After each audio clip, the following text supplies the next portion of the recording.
Ya di sela-sela lagi panen, kata orang pedesaan dibuat. Pada istirahat dulu.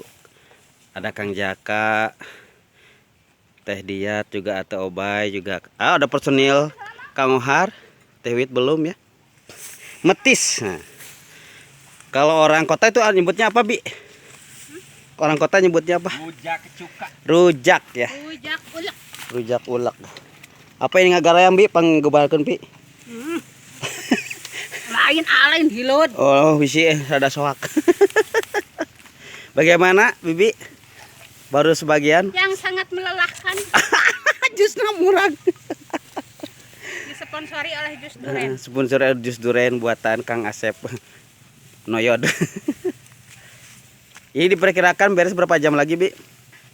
Sekitar 5 jaman lagi. Masya Allah 5. Nggak akan keburu hujan, Bi. Insya Allah. Ini Bi, misalkan kalau hujan gimana tuh? Dituruban Dituruban sama apa? sama obag. Sama obak. Obak itu apa kalau orang kota bilangnya? Ujut. Sama. Terpal. Terpal, teh Terpal. ya. Ya. Terpal. Kalau orang kota mah. Terpal ya. Aduh. Kalau orang agrama ujut. Wujud. Personil ada personil dari Majalaya, Kang Ohar. Nah. Wah. Kang, semangat Kang. Katanya salatri cenah Kang Ohar teh Kang Jaka ya. Belum makan dari pagi cenah tuh.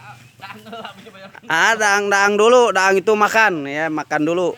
Kang Ohar makan dulu. Abah Ohar. Mam heula pilih salatri ke kata rosan.